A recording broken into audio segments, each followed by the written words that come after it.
All right, so we're going to get started. So those of you that don't know, Craig is the nation's leading direct mail consultant and coach. His business is Simpson Direct, and it's located actually not too far away from us here in Seattle in Grants Pass, Oregon.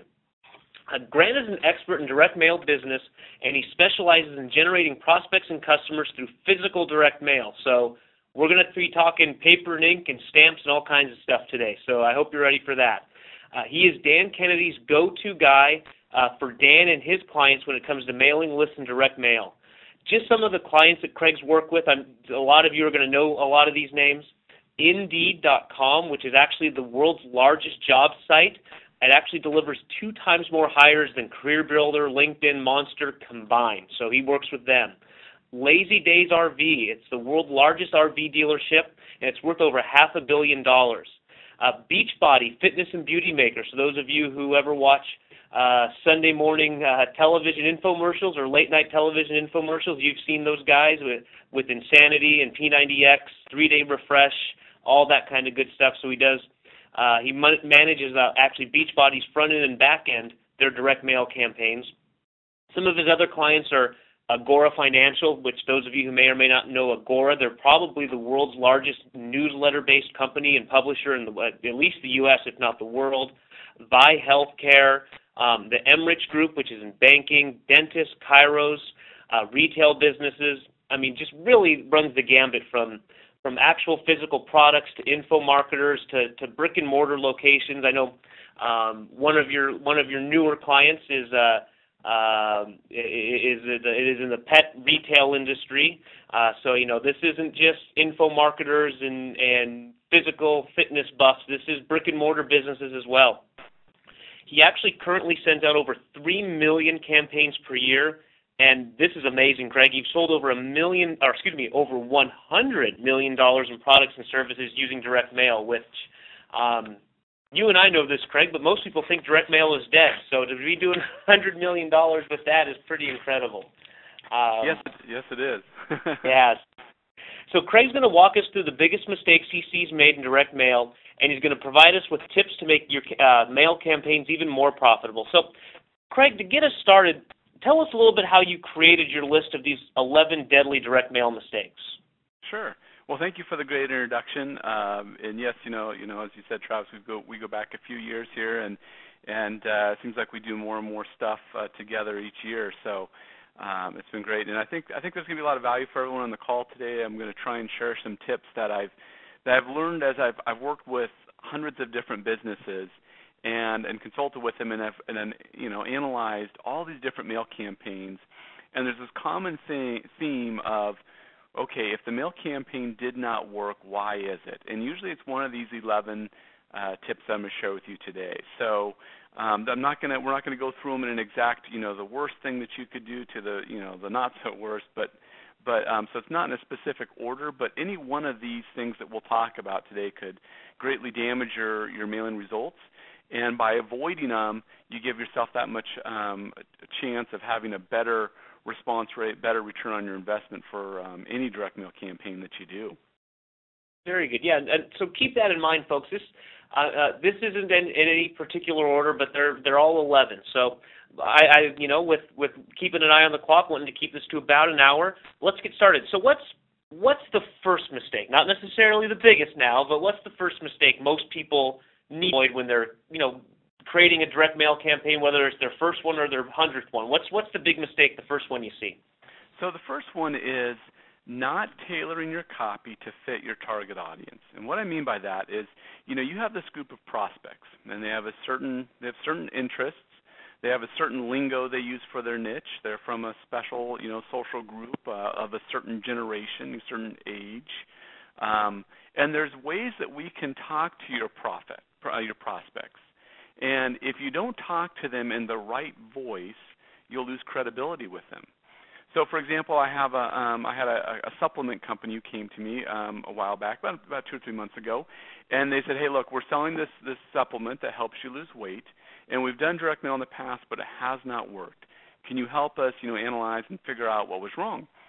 And so I opened up their sales piece, and I started reading through it, and it was very general. And I asked them, I went back to them and said, well, tell me, who are your prospects? And they said, well, our product works for everyone. Anybody who takes our supplement is going to lose weight. And you could see that in their actual sales copy. It was very general. The problem is they wanted to target women who were 30 all the way through men who were in their 50s. But when you talk to a man in his 50s, it's totally different, and he has different reasons for wanting to lose weight than a female in her 30s. And so by trying to write a sales piece that targets both groups at the same times proved to be highly ineffective. So, what we can all learn from this is that when you write a sales copy, you want to make sure that you're very targeted with the exact person you want to reach. And if you feel like your audience is broad, then you need to segment your sales copy and write 3 or 4 different sales letters so you can hit 3 or 4 different groups. Never try and write something that's going to try and reach everyone. Instead, segment down on your list and write to just a few different specific audiences at a time. Does that kind of help make sense, Travis? Am I saying that clearly? No, that's absolutely perfect. And it's, you and I share similar clientele. We do similar type things, and that's one of the big mistakes I see people do is they have too big of a target in mind. And while you may have different constituents that you serve, you don't go to the same message with all of them. So you're exactly right. And so it's something that we battle here as well. It's something that, when we're working with clients, that's a big thing is who really is your client. And, one of the things, too, to keep in mind, and then we'll get to your next one, is that goes for whether you're prospecting new clients, so you're going after new people, or if you're even using your own in-house mailing list. Your in-house mailing list has those same kinds of thoughts that need to be given to it. Buyers of X versus buyers of Y, with seasonality, that kind of stuff. So don't think that the tailoring of the copy is just for new clients. It goes for your existing clients as well. And that's another thing that, you need, it goes both ways. So yeah, and I'm glad you brought that up because that's excellent. I mean, really, we never want to try and, we never want to be too general. And so if we are, even like as you suggest, if it's even with our existing clients, we're going to miss the mark. Maybe we'll still get a decent response from them, but it's not as good as what it could be had you segmented down. And I think one of the easiest pictures to put in your mind as you think about this, if you're going to write a letter to a dentist, you're going to talk a certain way. And if you're writing a letter to a CPA, it's going to be a different type of letter. The two are two completely different, types of prospects, and so you have to talk to each one differently. You're exactly right, and I couldn't agree more. So that's in the B2C world. So we got a lot of people that are consumer-based marketers. How can you do this in the B2B world? And I think I probably already know your answer, but how can we do that as well there? Well, and I think it kind of goes back to the dentist and CPA example. It's that, make sure that if you're talking to a dentist that you use lingo that is going to be, or terms that are going to be used in his world. And if you're talking to a CPA, you're going to use different type of language of things that he's going to relate to. And you'll have to do the research to figure out, okay, what kind of terminology is a CPA going to use? And those are the kind of words and things that you're going to say to relate with him, and vice versa if you're going to a dentist. Now, those are B2B, but, it's the same in B2C. If you've got a female who's 30, you're going to try and figure out what those words are and hot buttons are that you're going to want to use in your sales copy that's going to directly relate to that age group of that exact person that you're reaching.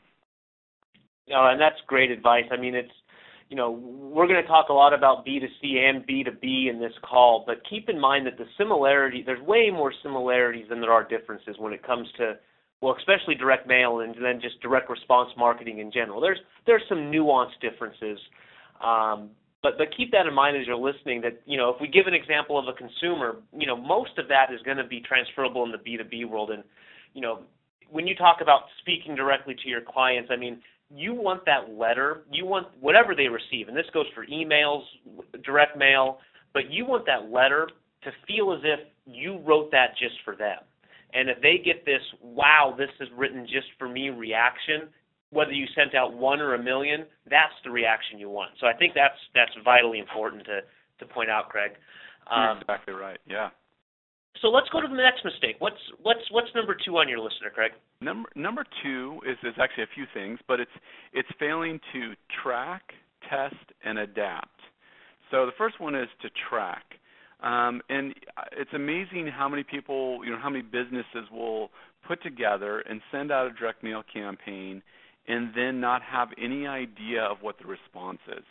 And I've worked with, Fortune 500 companies who have spent tens of thousands, if not hundreds of thousands of dollars on a mailing, and they have no clue what the results are from that mailing because they never tracked it. And so it's something that as we put together a mail campaign, from day one, you have to have an idea of how you're going to track it. Are you going to put a special code on the piece? Are you going to use a unique URL or a specific phone number, or who knows what? I mean, there's lots of different ways.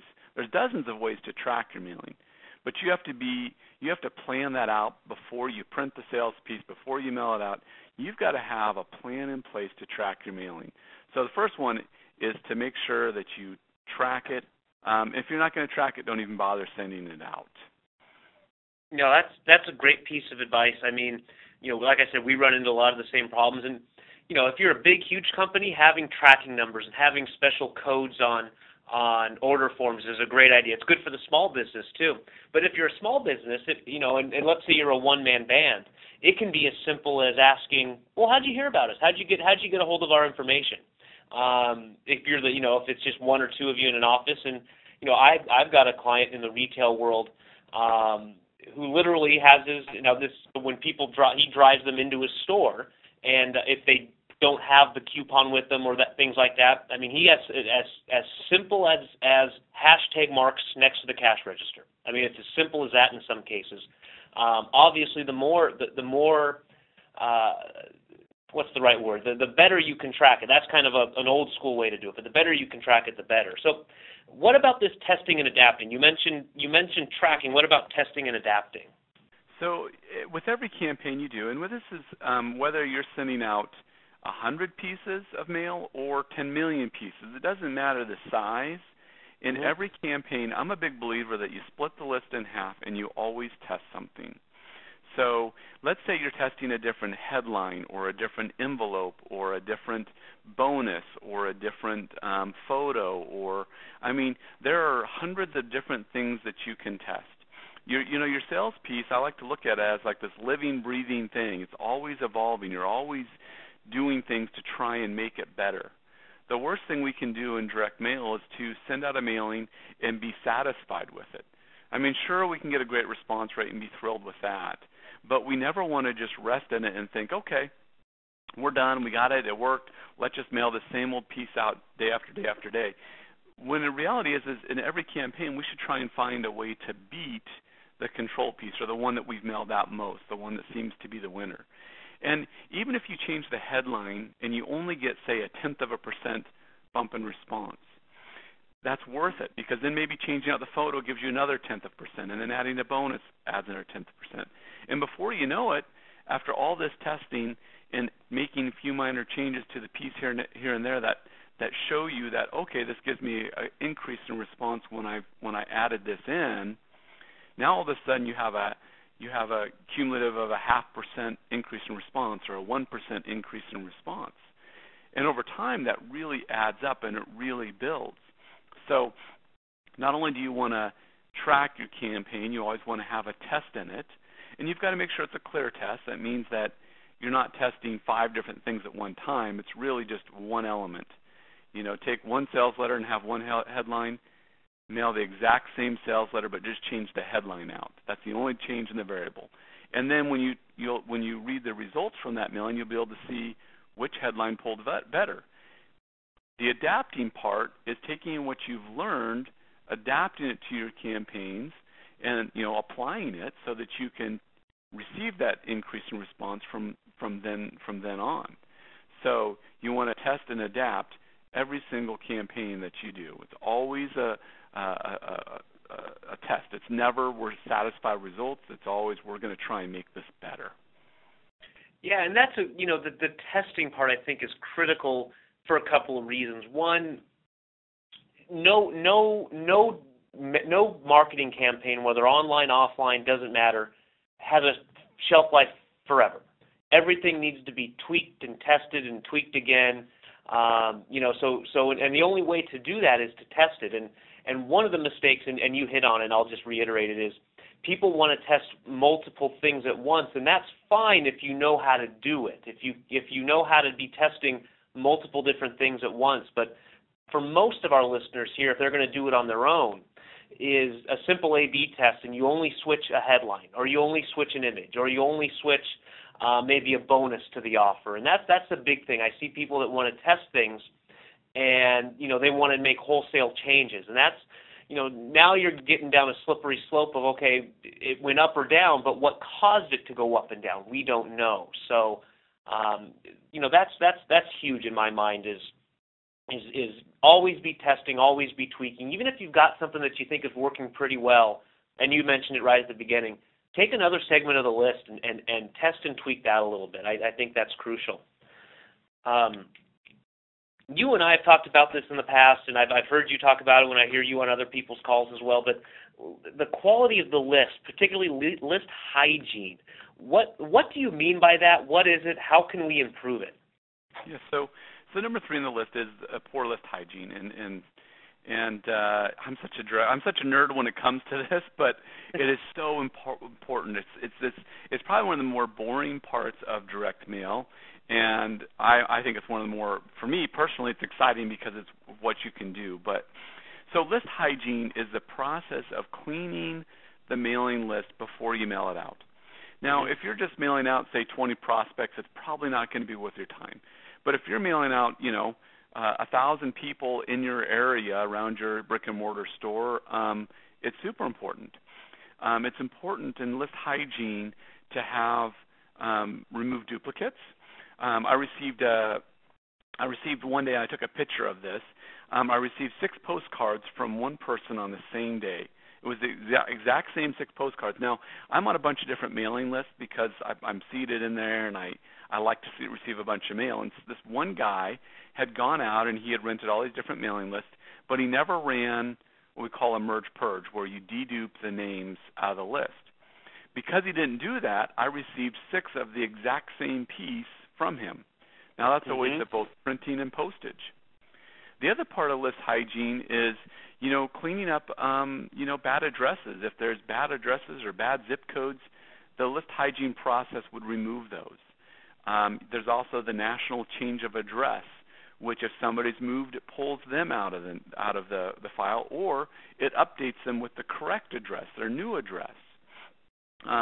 You can also, if you really want to be sophisticated in your mailing, tens of thousands of pieces, you can remove addresses from people who have been recently deceased, or there's also a file that has all the prisons across the country, and you can remove anybody who's on a list that's in prison, right? So they're incarcerated. You probably don't want to mail them. They're probably not going to respond to your offer. So the list hygiene, that might be a tough egg to crack. What's that? That might be a tough egg to crack. Getting in the reply from a prison cell wherever they are. Right. Tough one. And the surprising thing is there actually are on mailing lists. So you can actually spend money mailing to them, but you're not going to get a reply. So you might as well throw them out. There's the national do not mail list, which if somebody has gone to the effort to contact the Direct Marketing Association, say, please don't send me any direct mail solicitations, you might as well just remove them from your mail file. Yep. Now, this process, most printers or list brokers, they can all provide this service. It's inexpensive. You just tell them to do, list hygiene, tell them you want to do a merge purge or data hygiene on your list. They can clean it up for you. It's really simple. It's really inexpensive. It's not something you have to do personally, but you can outsource it, and it's a process well worth it.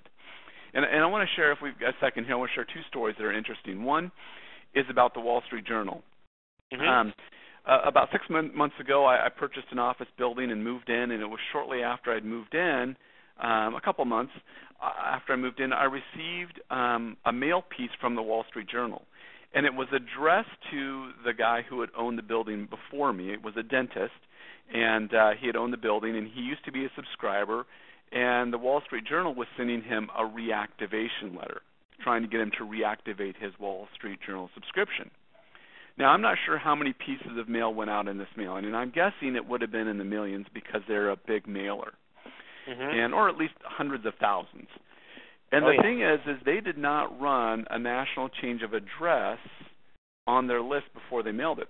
Had they done that, I would have never received the mail piece for this guy, John, who owned the building before me, because before he moved, he registered that he had changed his address.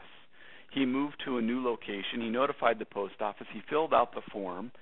He's on a list somewhere that says, hey, I've changed my address.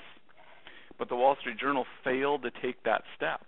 And it cost them probably thousands, maybe tens of thousands of dollars for not just the printing and postage of mailing to my address, but to all the others out there who had moved as well. So it was a huge waste. And I guess my point in sharing that is even large companies make that mistake of forgetting to not run data hygiene on their list.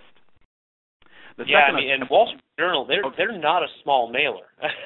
I mean, this isn't the dentist down the street, canvassing 1,500 homes. This is a national mailing going out, like you said, theoretically to tens of thousands, if not hundreds of thousands of past subscribers. So it's even the big boys can get it wrong sometimes. Even the big boys spending a whole lot of money can get it wrong.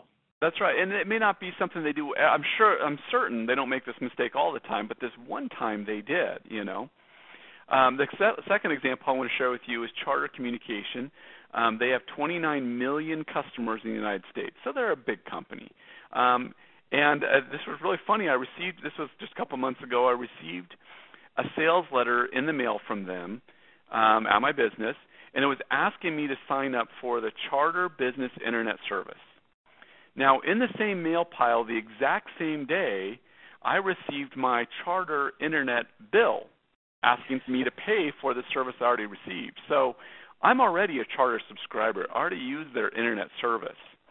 But yet they're sending me a sales piece to the same name, to the same address, and it just happened to hit on the same day. So I thought it was really funny. But what they didn't do is they did not dedupe their customer file with their prospect file. Now, had they done that, they wouldn't have sent me a sales piece asking me to sign up for a service I already had. Again, a great example of a major company who just made a simple mistake but probably cost them tens of thousands of dollars because they didn't dedupe their customers. Now, you're exactly. Again, like you said, if you're mailing 20 pieces, okay. Now, if you're mailing 20 pieces and you're sending overnight FedEx, and it's going to cost you $40 a piece, well, then maybe you do make a phone call. I mean, we do that a lot. I don't know how much, Craig. We do a lot of work in the B2B world, and in a lot of cases, we're only targeting maybe a few dozen people at a time, because the capacity and all that kind of good stuff. And in the B2B world, there's typically larger transactions. You only need so many new clients through the door in a lot of cases. We'll oftentimes go to the trouble of, if we're only targeting a few dozen people, to actually call up the office, confirm that that person is still there, and confirm that the address is still correct. I mean, for us now, where we're only targeting a few dozen, this is the extreme end now. The end you gave was Wall Street Journal, 2 million pieces, whatever. Well, it works for us too, even the small guys who are possibly just doing a few dozen at a time. I always encourage people, if you're going to send out a direct mail piece that is going to cost you some money, and I'll admit it, the 3D mail stuff is typically on that end. You don't want to be wasting even just a few dollars here and there, because all of a sudden those add up. And then, as just a shameless plug, Craig mentioned deduping and cleaning and NCOA and all that stuff. That's a service we provide here as well for our clients. So if you're on the phone and wondering who can do that for you, that's something we can do for you as well, and we do it for a lot of our clients. So perfect. Shameless plug. Shameless plug. That's okay. That's okay. Because they need to have a source of where they can go to get this done. Because it is something simple for you to do. It's a little more complicated if we're to do it for ourselves. But you've got all the tools. You've got all the software. We might as well just have you do it, so that even if you're only mailing 100 pieces out, if you're sending a sales letter to your prospects and you have customers that are mixed into the file, it makes you look a little, they'd probably lose a little respect for you because you're talking to them as though they're a prospect instead of a customer. For me, Yep. I thought it was odd Charter is talking. I mean, I make fun of them because they're sending me a solicitation for something they already have. And you don't want to do that, even if it's just 100 pieces that you're mailing out. It's still worth the effort of cleaning that list and deduping it. Absolutely. Absolutely. Couldn't agree more. So what's the fourth one? We're on number 4 now. Tell us the next one, Craig. So number 4 is missing or confusing the call to action. So it's amazing. If you were to go look at your mail pile over the next few days and sort it out and look at how many pieces of mail that you've actually get that don't have a clear call to action or a clear next step. So you need to make sure that, and this is whether you're sending 12 pieces out or 10 million, it doesn't matter. You need to make sure that the readers of your sales piece, postcard, letter, whatever it is you're mailing, has a clear next step. Like, I want you to call now, or make it abundantly clear like, hey, go to this URL, call this phone number. In fact, whether I'm mailing a sales letter or a postcard, it does not matter. I always make sure that I have the next step, that phone number, URL, whatever it is I want them to do, come down to the store. I make sure I make that in there at least 3 or 4 times, preferably 4 times, so that it's abundantly clear that the next step I want you to take is call, go online, or go do this. We want to say that 3 or 4 times in every piece. The second part of that is after, you want to make sure that they know that the next step is this. You also want to make sure that your offer, what it is you're offering them, is not too complicated. So if you're a retail store and you're offering a 10% discount on something, you don't want to make it confusing as in they have to come down between these 2 hours on this specific date and wear a green, and then you'll get the 10% discount. If you throw too many things in there at them, they're going to be confused and not do it at all. Or if you're selling info products, you don't want to sell a financial course and a health newsletter and an investing in gold packet all in one offer. Instead, you want to keep it centrally focused. I want you to go to this number, and I want you to get this thing or receive this discount. So it's a very clear path of what to do next and a very clear path of what the offer actually is. Just one simple offer. Yeah, and I see that mistake a lot too, and you need to have, the biggest thing that I see is you need to have clarity on what that is. So with your example of bringing come in for the 10% off for a retail store, as long as you have clarity on what that is. For some of us, that can be a little tougher. So you've really got to have clarity on what is the next logical step. What is the next step in the process? Is that to buy something? Is it to request information? Is it to request a meeting? But it's a big thing I see, and so you've really got to have a crystal clear idea of what it is that you want the prospect to do, and then obviously, relate that into your copy. So it's a huge mistake, Craig. I completely agree. Next one, tell me a little bit about the role an envelope plays in this case, in the place of direct mail. So obviously now we're not talking postcards, or maybe we will a little bit, but tell me a little bit about an envelope and how you guys go about thinking about that and what kind of mistakes you see people make. Sure. So number 5 is not using an envelope that's going to help itself get open. And what I mean by help itself get open is when your envelope shows up in their mailbox, this is your one opportunity. That envelope is the opportunity you get for them to say, I'm going to open and read this, or they're going to toss it in the trash. And if you do the envelope wrong, it's going to get tossed in the recycle bin or the trash. So you want to make sure that your envelope does the job of getting it open. Now, there's a couple different types of envelopes. One is what we call the blind envelope. A blind envelope means it's so plain you have no clue who it's coming from. So maybe it's just a plain white envelope, no return address, a handwritten address to the prospect, and then like a commemorative stamp on it, just like a Ronald Reagan stamp or something fun like that.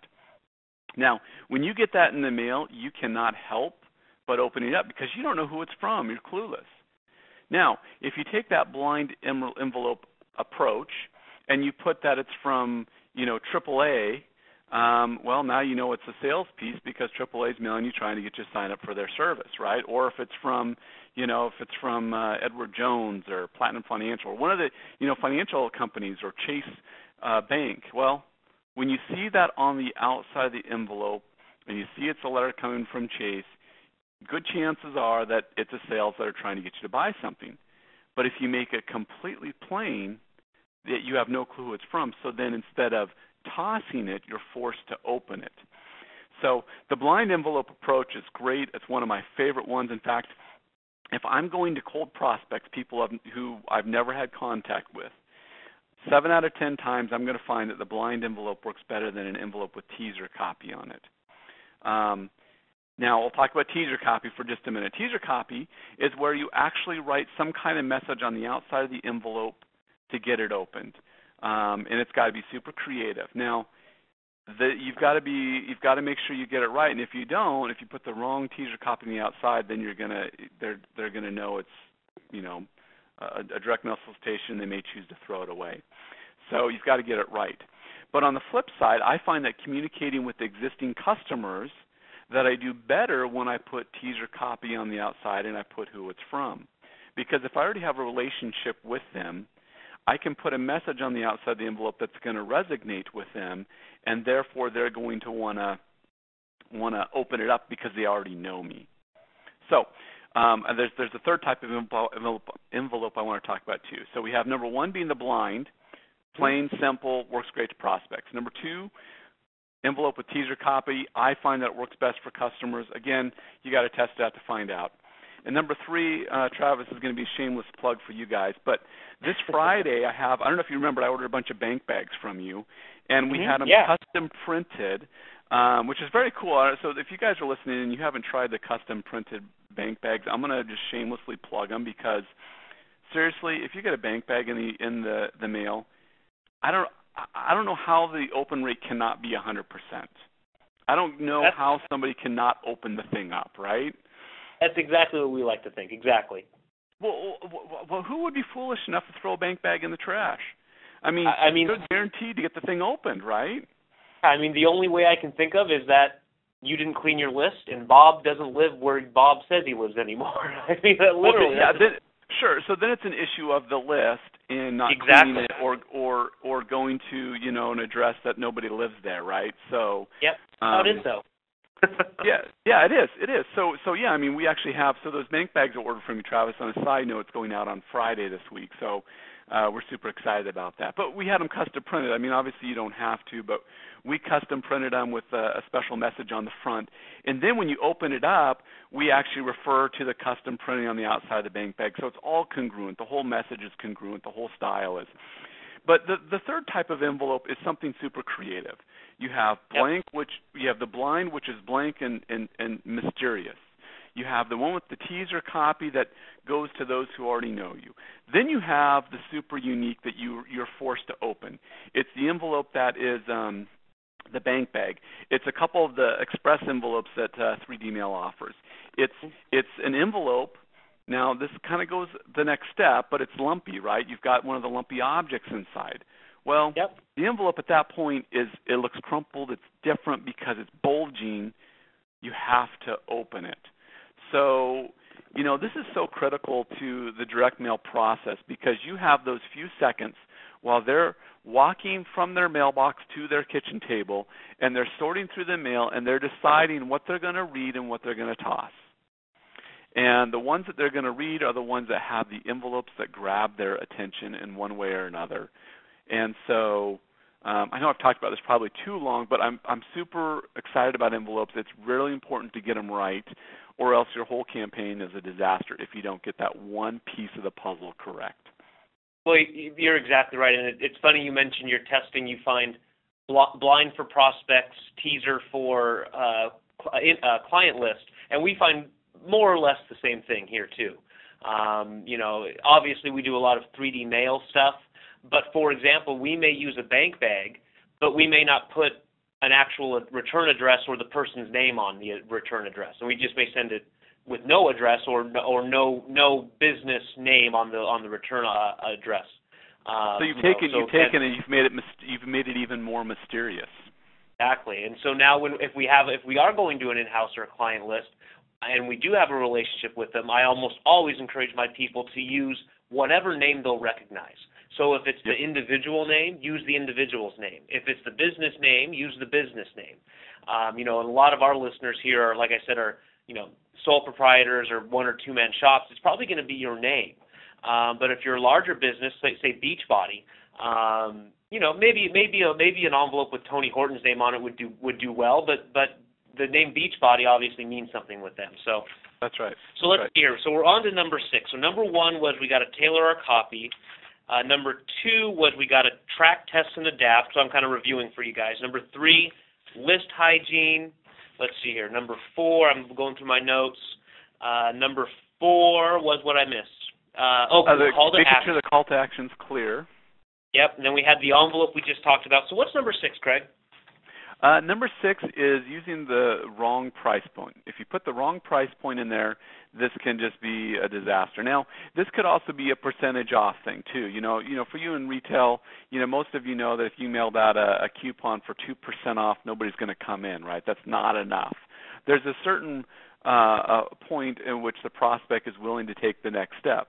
Now, if you're selling a specific product and you're trying to drive them to your retail store and you're saying, come buy this item and here's the price point, I'm going to give you some general guidelines of what I found in direct mail. And this is from sending out thousands of mail campaigns. I find that if you're selling, say, a TV and the price point is over $200, which it probably is, it's better not to mention the price to a cold prospect. Because I find that the threshold of going to cold prospects and moving them into the next step, I find that the price point has to be below $200. It works even better if you can get that prospect a price point that's below $100. So now that's because the first barrier to entry is getting them in the door for the first time. Once they're in, they're willing to spend more money. They're willing to come back for a different offer. But the first time in the door, it's got to be something fairly inexpensive. So below $200 at a minimum below $200 on a maximum of below $200, and then it's even better if it's below $100. On the flip side, if you're going to mail to existing customers, I find that it's not worth even presenting an offer to them that's less than $79 because the cost for the mailing and printing and postage and all that really doesn't offset the $79 item. So for customers, I say the price point can be anywhere from $79 all the way up to $800. And they'll be responsive. Once it gets over $800, at that point you can still mail to them, but don't mention the price. You're going to want to try and sell that item in person. So those are my rules, my big rules of thumb for making sure that you have the right price point in your sales copy. Very cool. So when you say over $800 to an in-house list, and then selling them, so if let's say I did have a product that was over $800. What would I do? How would I drive the sale without asking for the price? Would I drive them to a webinar, a consultation? What are kind of your thoughts on that specific offer if we are going to go above and beyond? Let's say we've got a product, a whiz-bang new, let's say we're in the fitness niche, and we got a whiz-bang new treadmill of some sort, and it's $2,500, let's just say. Sure. I have no idea if it's expensive or not for a treadmill. Right.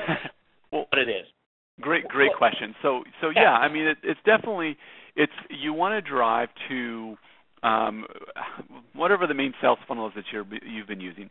If you find that selling through webinar has been very effective for you, then you drive to the webinar. If it's something where you find that a consultation is working better, or like a live one-on-one consultation, then that's what you want to push for. But you can still use direct mail, and it's highly effective for driving those leads to your phone, to your store, to your webinar, but just don't mention the price in the piece. You're just saying, I want to tell you about this new revolutionary, treadmill. It's guaranteed to help you lose 50 pounds every time you jump on it, whatever it is. You make it really creative copy, get them to call, get them to go online, get them to do whatever the next step is. Then once they're there, you can sell it. But you just have to know what that next step is for you, where you found the best success. It's just not going to be putting the price in the piece, because that will really kill the response. So we're almost generating within our own list again in that case, aren't we? That's correct. That's correct. Perfect. Very cool. It's too easy to say no when it's just you and a piece of paper and it's that price point. It's harder to say no when you're talking to somebody one-on-one. So perfect. So let's spend a little bit of time on copy now. So we talked about the price point. The presentation of price is a copywriting aspect of it. What are some of the other copywriting mistakes you often see? So number 7 is saving your most powerful arguments until the end of the sales letter. And you know, it's one of those things that in a movie a lot of times we watch, and the big bang and the big thing is always comes at the end of the movie, right? They save the best for last. It spends the whole movie builds up to this one point, and then here you go, and it finishes with a strong, great part of the movie. It's the best part. It's always the end, right? Well, in a direct mail sales letter, it's totally different. You want the worst thing you can do is to save your best key points for the end of the sales letter. What you want to do is give them the big thing at the very beginning. Put it in your headline. Put it in your subheadline. Put it, when somebody looks at your sales letter, they're gonna skim it. The first thing they're going to do, they're going to skim the headline, subheadlines, a few of the highlights throughout the piece, and the PS. Now, if you've captured their attention, they will go back and they will read it from start to finish. But if you've saved all your best points for the end of the sales letter, there's a chance they may never get to that point because they're seeing all the, less stronger, the things that aren't as strong, the benefits that are kind of weak. They're seeing those up front. That may turn them off, and they may toss the piece before they've even finished it. So one of the mistakes I see is people trying to build up to something great when in reality they need to do the opposite and start with what's great and then kind of bury, within the letter the things that aren't as strong. There's some benefits, but they're not as strong, so bury those things and make the big things stand out right at the beginning. Very cool. Very cool. And I agree. That's something, when I'm doing like a copy critique, I'll often find, just as you said, that big reveal, if you will, is buried on page 3 of a 4-page sales letter, and it's usually big circle put around it, and then move to headline is usually what I'll write. And you're exactly right. It's almost, and in some regard, we've been conditioned to that. What's the saying? Save the best for last. Well, that's, in direct mail, we only got a few seconds to make that first impression, and if we don't make that first impression loud and proud and as big as we possibly can, our readership's going to go down dramatically. So that's a huge one. I completely agree. We often see, why is your biggest thing way down here when the biggest thing should be way up here? So, if you are reviewing your own sales letters or postcards or whatever it is, I encourage you to at least have somebody else take a look. And with anything else, just ask them, hey, what's the big takeaway here? What did you think was the big takeaway with this sales piece? And if it's not your headline and your first couple sentences out of the chute, you may want to think about reworking that. So, great advice. Great advice there. Have someone else review it. That should be. I'm going to add that on number 12. It's if you want to, another mistake is don't have anyone else review your sales copy. and somebody else that knows our kind of direct marketing, because if I were to show some of this stuff, and you may experience the same thing, Craig, to my wife, now she's trained over the years now. She knows what she's looking at now, right? Right. They have said, well, what's this? Why is there a big headline, and why is this 8 pages? Couldn't you just send a 4x6 postcard with a, So it's make sure you're getting advice from the right people. That's for sure. Totally. Number 8. So we're at number 8 now. Where are we at with number 8? Number 8 is sending one piece and nothing else. So one of the biggest mistakes you can make is you've worked hard to reach out to this prospect. You've got them to call or got them to respond, and then you're done. You stop. You don't hit them again. And so, this is something so many people do. And another shameless plug for 3D Mail, but you guys have some great follow-up pieces and systems. There's different steps that you guys can put together to follow up with your prospects and your customers. And if you don't do that, you've just wasted all that time and energy acquiring the customer and not maximizing what you could be getting out of them. So it's a huge mistake to not offer some kind of follow-up mailing. And an example I have from this, it's a quick story I'll share. My son recently, he had to get braces. We're picking between two doctors in town. We went and did consultations with both, and one of them was a doctor in town who had been here for 30 years. My wife knows his daughter. Before we even went to the consultation, we were pretty sure that's who we were going to go with. The other doctor was new in town, and we just thought we'll just check him out because he's new. Well, the one difference between the two orthodontists was one sent up follow-up pieces to us, the other did not. And so rather than going with the doctor who had been here for 30 years, who we knew, who my wife knows his daughter, we decided to go with the new guy because he followed up with us via direct mail, and it just hit us. It's like, oh, that was very cool. And it had nothing to do with me being a direct mail guy. It made us feel better about spending all the money on getting braces for my son. It just connected with us. So we gave him the business. And it's the same for you guys in whether you're a retail store or not. If you've worked hard to get a prospect or someone new into your store, if you don't follow up with them and continue the experience with you, then you're making a huge mistake. Your customers will spend more money with you. You'll convert more prospects if you send them follow-up pieces and stay connected with them.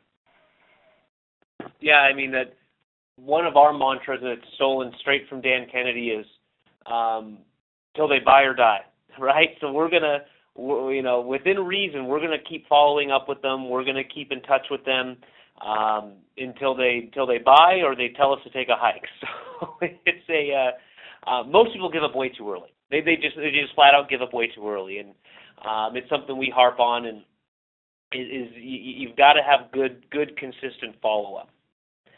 So let me ask you about the postage. Postage is always a big deal. It's a big deal with my clients. It's a big deal with anytime you do direct mail. What can you tell us about postage and all that good stuff with the post office and kind of that whole area of direct mail? Sure. Number 9 is not taking advantage of the postal discount. So in some cases, it really pays to get a discount on your postage. Now, if you're doing something that's a blind envelope and it's really unique, you're going to want to pay full price postage and get that Ronald Reagan commemorative stamp or the muscle car commemorative stamp or whatever. But in some cases, if you're mailing say 1,000 pieces and they're all cold prospects, you may choose and think, hey, I want to save some money on my postage.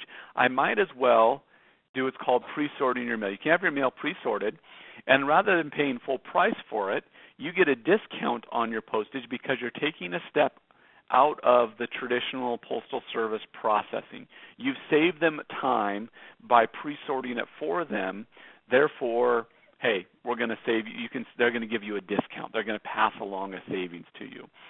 And so a lot of people don't know that, even first-class mail will allow you to pre-sort it and you get discounts. I think everyone knows that bulk mail gives you a significant discount, but it takes, 7 to 10 days for delivery. So maybe there's a sense of urgency and you want to get this out, but you want to save money on postage. You can still do pre-sorted first class. And in some cases, if you're going to a very targeted area, it may be delivered quicker than normal first-class mail just because you've already sorted it down to the exact areas that it's going to be delivered. So let me ask you, I'm going to put you on the spot, Travis. Do you guys pre-sort mail? Are you guys able to do that? Oh, yeah, absolutely. In fact, I forget the exact numbers. I mean, you may even know them better than me, although you're usually up in larger mailings. You need about 500 pieces, we find, and 500 to 150 pieces we find almost of anything, postcards all the way on up to some real cool 3D mail type stuff.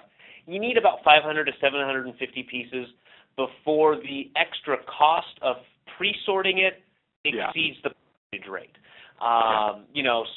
Most of, I shouldn't say that, we do a lot of pre-sort mail. I was going to say that most of our clients use straight first class, but that's not true. We do a lot of pre-sort mail, and it's and you're exactly right.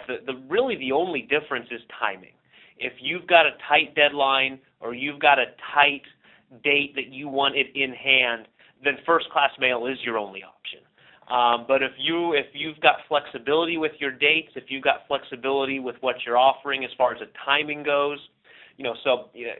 we do a lot of event type marketing, Craig. So people putting on large events and super conferences and seminars, and those have a finite date, right? So if we're getting down to the nitty gritty and we're trying to get the last 5 or 6 registrations or whatever, we got to use first class.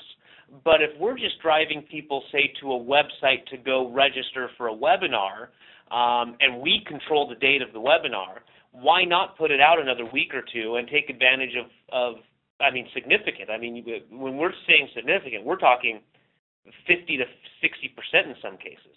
That's right. That's right. It's not. I mean, we're not talking 4 or 5 cents per piece. We're talking. I mean, just in the case of your typical flat sales letter, you're talking 24 cents versus 49 cents. So you're talking 50+%. So it can add up considerably. So even if you are tied to a date, I encourage you to go out, the ones that go out early enough, use those. Use different kinds of postage rates. And that's something, like Craig asked, we can do that. And again, any comparable mail house can do it. So we're down to our last 2. So I want to talk a little bit more specifically about mailing lists. So why don't you tell us about your big mistakes with mailing lists? Yes, number 10 is, mailing the wrong list. And you can have the best written sales piece in the world using the best 3D mail products and mail it out, and if you have the wrong list, it's going to bomb. On the flip side, you can have a mediocre sales letter go to a good list and you get results. So list is key. You have to have the right group of prospects on that list in order for you to have a successful campaign. It's just critical. It's just like we talked about the bank bag mailing. How can it not be 100% open rate? Well, the only way that thing's not going to work is if you get the list wrong. If you get the list wrong, well, then it's not going to work. It doesn't matter how good the bank bag is. It doesn't matter if it has $100 bills inside. It's not going to work if you have the wrong list. So it's critical. Now, we have just a few minutes left, so I'm not going to go too much in detail, but I'll give you some general tips. The best thing to do with lists is you want to, if at all possible, you're going to want to mail a response-based list. This would be a list of people who have responded to a prior direct marketing campaign. In some cases, that's not available. If you're a retail business and you have a 5-mile radius in which you have to market, the chances of getting a response-based list for that target area may be slim. Now, it may be available, but it may be a little tougher for you to do. In that case, you may have to go with a compiled list. But there are different tricks to finding better compiled lists than others. But probably the best thing that you can do is solicit the help of someone who's an expert like myself or Travis or a list broker who can help you find the right list and doing some research and narrow down to who your best prospects would be. And your best prospects are always going to be people that look just like your best customers. And I'd point out one thing, using a list broker doesn't cost anything to use them. It's a free service they provide. They get paid only if you rent the list. So it's not like you have to shell out a ton of money to have them help you find the right list. But in the sake of time, I think that probably gives you a good overview of lists, but I don't think we have time to go into it in too much detail. Well, we could do a whole call, a whole day, a whole weekend on lists.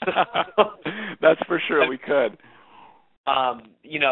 Just the biggest thing I'll add to that is and Craig, you went over it very quickly. But your best customers are your best prospects are your best current customers, and in most cases, it's not a male and female ages 40 to 55. That's not enough in most cases. I mean, that's just not enough. Maybe for a grocery store, that might be enough, right? But for the vast majority of us, you got to get down to even more, and so income and age, and do they have children, and those are all demographic stuff. And then of course we can go based on buying habits, and then of course the ultimate thing is to rent a list of people who have bought similar or complementary items, right? So the window washer renting a list of people who have bought gutter cleanings, for example. I mean, and the fitness guy who has bought product A and now you sell them product B. I mean, that's the ultimate list. That's what we're looking for. So that's right. Maybe one of these days we'll put together a call on lists, because that's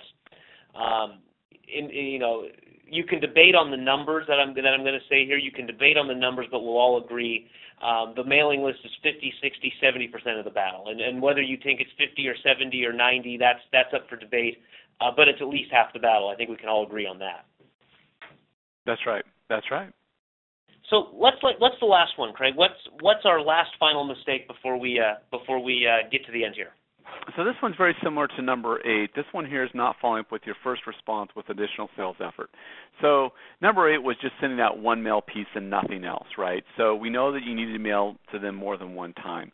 Number 11 is not following up with that first response with additional sales effort. That sales effort can be anything. It doesn't have to be direct mail, but it can be following up with them at all. A phone call, an email. You always want to make sure that you're following up with your prospects. And you would think that that's common sense.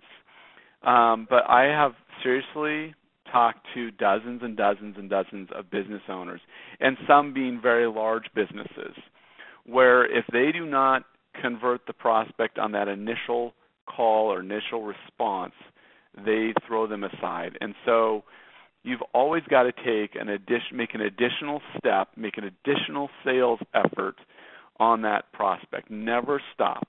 Never give up on them. You got to keep going after those prospects. So it's a simple one. It's a short one. It's make sure you follow up with an additional sales effort to the first response of a prospect. Never stop going after them. Yeah, and I couldn't agree more. Follow-up is one. I think we do that really, really well here, and it's if we had people raise their hand and we contacted them the first time and we never touched them again after that, whether it's and we use all of them, email, phone calls, direct mail, our business would be a shell of what it is.